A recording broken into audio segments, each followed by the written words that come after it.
हालांकि मैं बता रही हूँ कि 2019 मेरे ऊपर एसिड अटैक भी हुआ है, और हाँ मेरे पास उसकी तस्वीर भी है, मेरे पास ये तो हमको नहीं पता थी ये चीजें। जय हिंद, आदाब, सलाम, प्रणाम, नमस्ते, सत श्री अकाल। आप सभी का स्वागत है मेरे चैनल एक्स मुस्लिम साहिल ऑफिशियल पर। उम्मीद है आप लोग अच्छे से होंगे दोस्तों। और जितने लोगों को चैनल नजर नहीं आ रहा है तो भाई एक छोटा सा सेटिंग आपने करना है।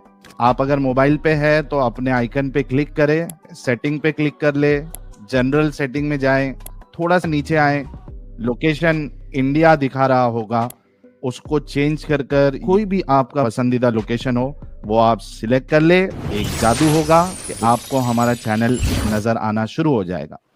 Nazia ji, coming back to the actual topic, बहुत सारे डिस्कशन हमने कर लिया, तो असल जो आज की जो रिक्वायरमेंट है, और एक हमने स्टार्टिंग में एक स्ट्रीम भी की थी, प्यू रिसर्च का हवाला भी दिया था, जिसके मुताबिक तकरीबन 1 करोड़ 20 लाख मुसलमानों ने इस्लाम छोड़ दिया है। और हर किसी को पता है, ये हर किसी को। आप सोचिए कि बड़े मंच पर बैठकर अगर जिनके इतने बड़े बड़े कॉन्टैक्ट्स है, अगर वो कांपते हैं रेफरेंस के साथ, यानी रेफरेंस देकर भी अपनी बात रखने के लिए। जैसे कि मैं जयपुर डायलॉग समिट में गया था और मैंने जब वहां पे खुल के बात की तो वहां पे आनंद जी ने कहा कि भाई अपना नहीं तो हमारे बारे में सोचो, बाकी जो बैठे हैं हमारा गला भी कट जाएगा। और फिर नुपुर जे शर्मा जी ने कहा कि भाई आपने जो बात कही है हजरत आयशा को लेके मैं रिपीट नहीं कर सकती क्योंकि मुझे ऐसी ही धमकियां आती है। तो अगर इतने बड़े, और नुपुर शर्मा जी के साथ क्या हुआ ये तो पूरी दुनिया ने देखा, अगर इतने बड़े बड़े लोगों के दिलों में इतना खौफ, इतना डर है मेजॉरिटी में रहते हुए, तो हम जैसे लल्लू पंजू लोग, यानी मैं आपकी बात नहीं कर रहा हूं, मेरी कर रहा हूं, मेरे जैसे जो लल्लू पंजू छोटे मोटे लोग हैं और कई सारे लोग जो इस्लाम छोड़ चुके हैं, उनका क्या, उनकी सिक्योरिटी का क्या? क्या गवर्नमेंट, और ऑब्वियसली जाहिर सी बात है कि गवर्नमेंट को इन सारी चीजों का पता तो होगा ही, तो भाई वो खामोश क्यों है? वो कब बोलेंगे? कब हम जैसे लोगों को सिक्योरिटी प्रोवाइड करने का कुछ स्पेशल लॉ, प्रोटेक्शन लॉ, जिस तरीके से, मैं एक एग्जांपल देना चाहूंगा और उसके बाद मैं आपसे ही कहूंगा कि आप क्या कहना चाहती है इस सारी चीजों में, डिस्क्रिप्शन में हम जानेंगे। जैसे मिसाल के तौर पे ये जो जातिवाद का चीज हमने देखा था कि कई सारे लोग इसमें इन्वॉल्व थे, छोटी जाति या फिर क्या कहते हैं उसको, डिस्क्रिमिनेट करना, तो उनके लिए स्पेशल लॉज लाए गए और इतना स्ट्रिक्ट लॉ लाया गया कि अगर कोई उनको वो स्पेसिफिक वर्ड्स भी इस्तेमाल कर ले, मैं इस्तेमाल नहीं करना चाहता वो वर्ड, अगर वो स्पेसिफिक वर्ड भी इस्तेमाल कर ले तो उनपे केस हो जाएगा। और हमने देखा है कि बड़े बड़े सेलिब्रिटी अगर उनके मुंह से वो वर्ड निकला है तो उनको बाद में पब्लिक में आके माफी मांगनी पड़ी कि भाई गलती से फ्लो में ये वर्ड निकल गया था, हमने जानबूझ के नहीं बोला। तो वो लॉ होने के वजह से तो आज लोग जो है वो स्पेसिफिक वर्ड्स नहीं इस्तेमाल करते हैं, इतना उनके लिए प्रोटेक्शन का ख्याल रखा गया। तो क्या ये चीज इस तरीके के, क्योंकि देखिए जाहिर सी बात है, हर किसी को बोलने का हक है, हर किसी को जीने का हक है, हर किसी को अपनी अपनी आइडियोलॉजी फॉलो करने का हक है, ये तो जनरल सेंस में तो सबके लिए है। लेकिन जनरल सेंस के बावजूद उन लोगों के लिए अलग से लॉज लाए गए। तो क्या आपको नहीं लगता कि जो एक्स मुस्लिम कम्युनिटी सामने आ रही है और खुल के अपनी बात रखना चाहती है या एटलीस्ट कन्फेस करना चाहती है कि भाई हमने इस्लाम छोड़ दिया, उनके लिए क्या आपको नहीं लगता कि इस तरीके की लॉज की जरूरत है? कैसे क्या होगा, कौन बोलेगा, कब इस पे काम होगा, क्या कहना चाहती है आप? 82.7% सनातनियों के मेजॉरिटी वाले भारत में अगर इन्हीं सनातनियों को अपनी बातों को और एक मजहब की किताब के हवाले से उसकी आयतें और सूरतों के नंबर को बताने के बाद भी अगर उनको ये डर सता रहा है, तो मुझे लगता है कि अगर गुस्ताखे रसूल की सजा हो सकती है तो अपमाने राम की भी सजा हो सकती है। अगर गुस्ताखे रसूल की सजा से सरतन जुदा हो सकता है तो अपमाने राम की सजा सर धड़ से भी जुदा हो सकता है। बिल्कुल हो सकता है। एक तरफ भारत में 14% डरी हुई कौम रहती है, जिसका ठेकेदार मंच पर चिल्लाता है कि 15 मिनट के लिए पुलिस हटा दो, फिर दिखा देते हैं। तो ये डरी हुई कौम हुई कैसे, सबसे पहली बात। अब बात आती है कि क्या 82.7% सनातनी इस भारत में इस बात को मेरी आवाज के साथ मिलाने को तैयार हैं, तो मैं उनके लिए खड़े हो करके ये नारा लगाने को तैयार हूं कि अपमान्य राम की बस एक ही सजा, सरधड़ से जुदा। हम 76 साल से भारत में एक ही चीज सुन रहे हैं कि सनातन धर्म को डिफेम और मलाइन फ्रीडम ऑफ स्पीच और फ्रीडम ऑफ एक्सप्रेशन के तहत किया जा सकता है, पर अगर एक खास समुदाय और मजहब की किताब की सच्चाई अगर सामने रख दी जा रही है, तो उनको, ऐसे लोगों को हर वो तरीके से डिफेम किया जाता है, थ्रेट किया जाता है कि वो आदमी घर पे छुपने पर मजबूर हो जाता है। तो मुझे लगता है कि अपने अपने हाथ की मेहंदी और अपने अपने हाथ की चूड़ियां तोड़ने का वक्त आया है, और ये 14% डरी हुई कौम को इस भारत के अंदर बताने का समय आ चुका है कि जब तुमने एक्सेप्ट किया ही है कि तुम डरी हुई कौम हो, तो डरा कैसे जाता है उसको बताना बहुत जरूरी है। ये बहुत जरूरी चीज है, क्योंकि जब देखिए, एक कट्टर के साथ आपको रहना है तो पत्थर बनना पड़ेगा, और कट्टर इस्लाम वाले के साथ रहना है तो कट्टर हिंदू बनना पड़ेगा। मैं एक्स मुस्लिम की अभी बात नहीं कर रही हूँ, आपने एक खास लेडी का नाम लिया है, मैं उसके बारे में बात कर रही हूँ, या जो जयपुर डायलॉग्स वाले जिसने आपसे ये बात कही कि कम से कम हमारा तो ख्याल रख लो। तो मुझे ऐसा लगता है कि अगर इस राष्ट्र से हमें संविधान मानने वालों को ही चुनना है, तो हमें फिर डर और भय दिल से निकालना पड़ेगा। हमें ऐलानिया रोड पर यह कहने की हिम्मत पैदा करनी पड़ेगी कि इस भारत में रहने का उसी को हक है जो संविधान मानेगा, इस भारत में रहने का उसी को हक है जो यहाँ के भारत के प्रधानमंत्री को रिस्पेक्ट करेगा, बिल्कुल, और करना पड़ेगा। याकूब मेमन के जनाजे की नमाज पढ़ के भारत के मुसलमानों ने यह बताया है बार बार कि वो किसके पक्ष में खड़े हैं। अमेरिका ने जब उसामा बिन लादेन को खत्म किया, तो 370 हटने से पहले कश्मीर में उसामा बिन लादेन के पक्ष में जनाजे की नमाज हुई, तो कश्मीरी मुसलमानों ने ये बात बताया था कि वो किसके पक्ष में। जब आफ्ताब ने श्रद्धा की बोटियां की थी, तब मुसलमानों ने बताया था कि वो किसके पक्ष में है।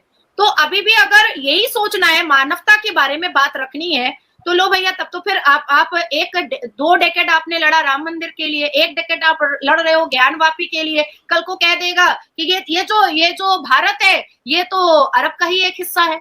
अब आती है बात कि आपने कहा कि एक्स मुस्लिम के प्रोटेक्शन के लिए क्या करना चाहिए या क्या सरकार सोच रही है। बहुत तकरीबन मेरी 9 से 8 मीटिंग मेरे सीनियर्स के साथ हुई है। हम 72 जूनियर और सीनियर मेरे फर्म में लोग काम करते हैं, खान लीगल सॉलिसिटर फर्म में, और 72 जूनियर और सीनियर्स को लेकर के ये डेटाज मैंने निकाले हैं, ठीक है। इस पर हम 2024 के जनवरी में हम लोग एक PIL सर्वोच्च न्यायपालिका में करने जा रहे हैं कि जो लोग अपनी मर्जी से, अपने विल से, अपने आप से इस्लाम को छोड़े हैं और उनको आज पर्दे में रहना पड़ रहा है, आज उनको मास्क पहन करके घूमना पड़ रहा है, आज उनको अपनी आइडेंटिफिकेशन छुपानी पड़ रही है। क्यों छुपानी पड़ रही है, किस लिए छुपानी पड़ रही है? अभी ये जो लड़की आई थी, इसने गाली दिया, तो क्या इसने अपनी आइडेंटिफिकेशन छुपाई है? नहीं छुपाई है। ये तो बड़ा मजे में फोटो खिंचवाई है, हालांकि इस्लाम में तो फोटो खिंचवाना जायज नहीं है। तो जो लोग एक अवेयरनेस का काम कर रहे हैं, एक सोशल एक्टिविस्ट का काम कर रहे हैं, लोगों को अवेयर कर रहे हैं, लोगों तक मैसेजेस पहुंचा रहे हैं, और ये बिल्कुल नहीं कह रहे हैं कि भाई मैंने छोड़ा है तुम भी छोड़ो। क्यों कहेंगे? बिल्कुल नहीं कहेंगे। और ये मैंने कभी साहिल आपके चैनल पर देखा भी नहीं है कि आपने किसी को फोर्स किया है। आपने कहा है कि मैं तथ्य सामने रखूंगा, मर्जी आपकी है भैया। आप तथ्य सामने रखते हैं, सामने वाले के मुंह में जुबान नहीं होती है, जवाब नहीं होती है, वो कह देता है कि भैया अब हम छोड़ रहे हैं, तो वो उनकी अपनी मर्जी होती है। आप मेरे सामने 1 करोड़ तथ्य रख दो, मैं नहीं छोड़ूंगी इस्लाम। आप मेरे सामने पूरे कुरान की किताब को, पूरे मजहब की किताब को आप खोल के रख दो, मैं समझ रही हूँ कि बहुत सारे कंफ्यूजन है, लेकिन मैं नहीं छोड़ूंगी। ये मेरी मर्जी है, ये मेरा जिद है, ये मेरी जिद है। तो ऐसे लोग जो एज एन एक्टिविस्ट इस भारत में काम कर रहे हैं और जिनकी एक बहुत बड़ी मेजॉरिटी बन चुकी है, ऐसा नहीं है कि मेजॉरिटी नहीं बनी है, एक बहुत बड़ी मेजॉरिटी बन चुकी है। इस मेजॉरिटी के लिए मैं और मेरी पूरी टीम 2024 में सर्वोच्च न्यायपालिका में आपके प्रोटेक्शन के लिए, आप जैसे एक्स मुस्लिम्स के प्रोटेक्शन के लिए मैं अपनी याचिका दायर कर रही हूँ।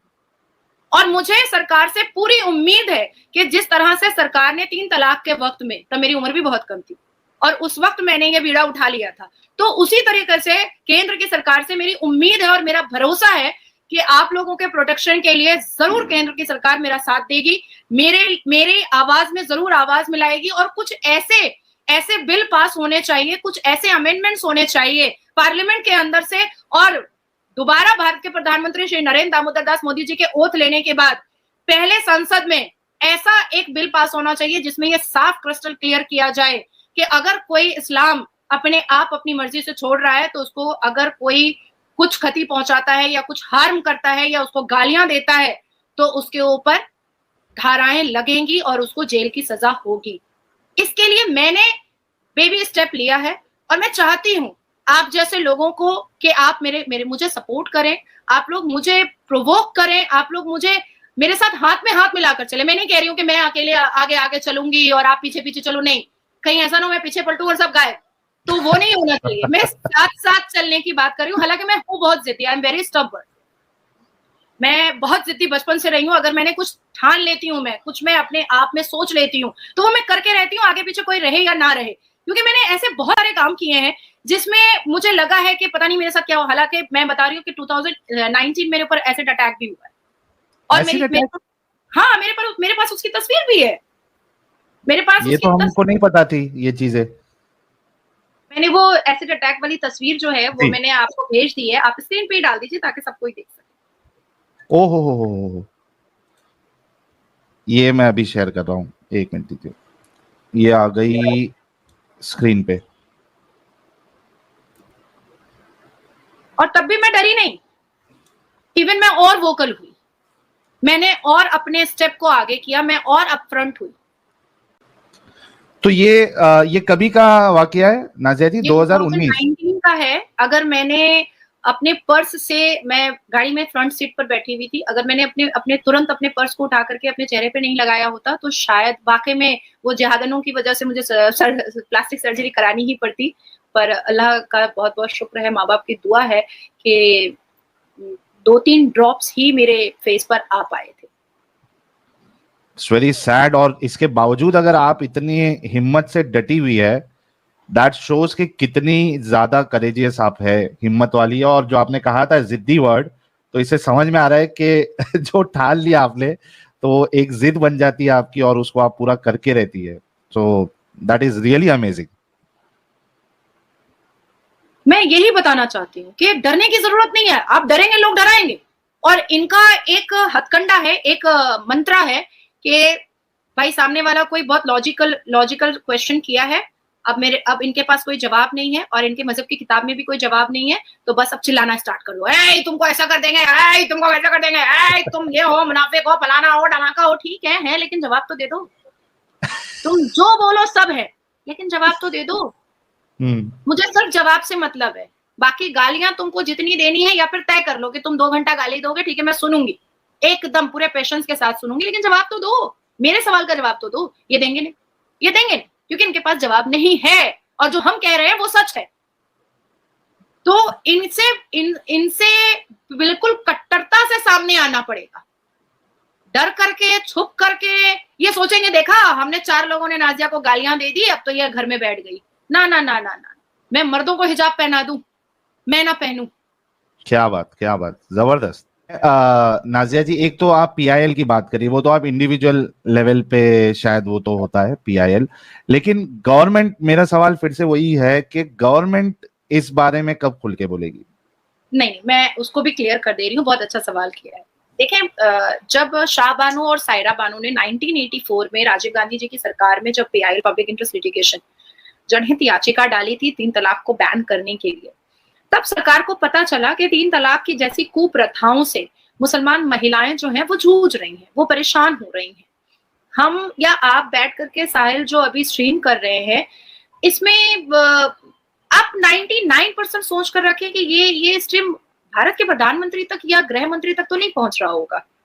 तो उसके लिए कानूनी प्रक्रिया करनी पड़ती है और पीआईएल एक बहुत अच्छा जरिया होता है कि जब उससे एक सर्वोच्च न्यायपालिका के तहत एक जजमेंट पास होता है या ड्यूरिंग हियरिंग, ड्यूरिंग सबमिशन ही अगर मैटर बहुत महत्वपूर्ण होता है तो वो सरकार तक अपने आप पहुंच जाता है, मीडिया उसको कवर अप करना स्टार्ट कर देती है और जब हाइक पकड़ते हैं ऐसे मैटर्स तो सरकार उसमें इंटरफेयर कर देती है।